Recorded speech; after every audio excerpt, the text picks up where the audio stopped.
शेख फरमाते हैं दूसरी चीज जो आखिरत को संवारते हैं अल्लाह ताला उनकी दुनिया को संवार देता है। लेकिन हमारी तरतीब यहां भी उलट है। हम कहते हैं पहले दुनिया संवरे बाद में आखिरत देखी जाएगी। और आखिरत के मामले में हमारे पास वो एक है पैमाना महदूद सा कि ये चीजें हमारे पास होंगी तो हमारी आखिरत बेहतर हो जाएगी, हमें जन्नत मिल जाएगी। मेरे नबी फरमाते जन्नत मुश्किलात के गलाफ में लपेट के रखी गई है।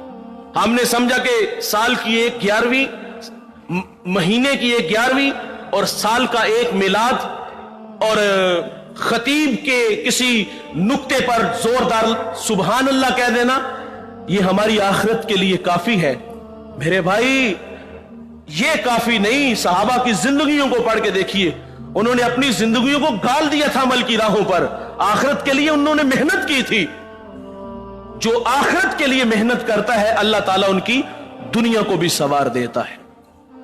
आप सहाबा की जिंदगियों को देखिए, उन्होंने अगर आखिरत के लिए मेहनत की थी तो अल्लाह ने दुनिया कैसे संवारी। हजरत अनस रज़ियल्लाहु ताला अन्हु फरमाते हैं कि मैं लकड़ी के कुल्हाड़े के साथ सोने की ईंटें तोड़ता था। लकड़ी के कुल्हाड़े के साथ सोने की ईंटें तोड़ा करता था।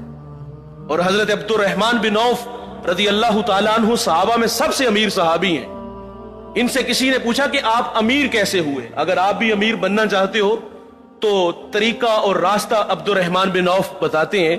आप फरमाते हैं कि मैंने कभी कम नफे को भी जाने नहीं दिया। और खुद ही फरमाते कि एक दफा मेरे पास 1000 ऊंट था और जिस कीमत में मैंने खरीदा उसी कीमत में मैंने उसको फरोख्त कर दिया। तो सवाल यह है कि इन्हें फायदा क्या हुआ।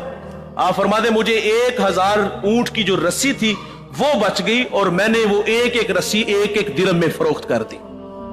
हजरत अली जब कूफा के बाजार से गुजरते तो ये आवाज देते थे कि लोगों कम नफे को जाने ना दो वरना ज्यादा से भी महरूम हो जाओगे। अब्दुर्रहमान बिन औफ सहाबा में सबसे अमीर सहाबी हैं। और जब आपका विसाल हुआ, रावी लिखता है कि सुबह से लेकर दोपहर तक जो है आपके पास सोना था वो कुल्हाड़ी के साथ उसके साथ उसको काटा गया और आपकी अजवाज में जो उनका हिस्सा बांटा गया, औरत का जो हिस्सा होता है वो 8वां हिस्सा होता है।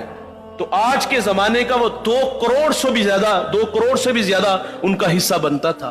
उन्होंने आखिरत के लिए मेहनत की, अल्लाह ने उनकी दुनिया भी संवार दी। हजरत उमर रज़ियल्लाहु ताला अन्हु रात को गश्त कर रहे, एक घर से बच्चे के रोने की आवाज आई तो आप वहां रुक गए। आवाज दी, बहन ये बच्चा क्यों रो रहा है। उसने कहा कि अमीरुल मोमिनीन ने कानून बनाया है कि जब बच्चा दूध छोड़ेगा तो बैतुल माल से उसका रोजीना लगेगा, उसका वजीफा मुकर्रर होगा।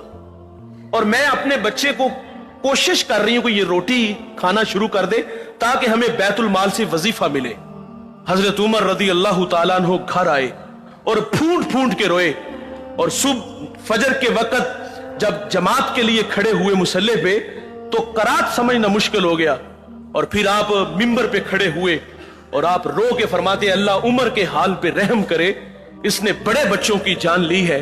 और आपने वहां खड़े होकर वादा किया कि आज के बाद जिसके यहां बच्चा पैदा होगा तो जो ही वो दुनिया पे आएगा उसी वक्त उसका बैतुल माल से वजीफा मुकर्रर किया जाएगा। आखिरत के लिए मेहनत, अल्लाह ने दुनिया भी संवार दी।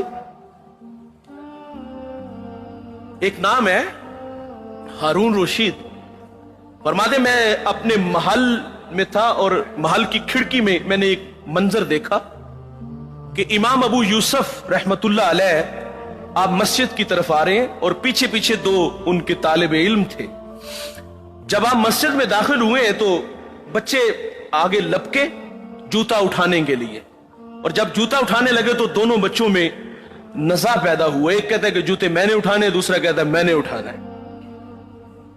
फरमाते फिर उन दोनों बच्चों ने आपस में मशवरा किया, कपड़ा बिछाया और उसमें इमाम अबू यूसुफ के जूते रखे और कहा एक पल्लू से आप पकड़ लो और दूसरे पल्लू से मैं पकड़ लेता हूं। हारून रशीद ने ठंडी या भरी और कहते वैसे लोग हमें बादशाह कहते हैं, वैसे लोग हमें बादशाह कहते हैं, भला हमारे जूतों के लिए कोई इस तरह झगड़ा करता है।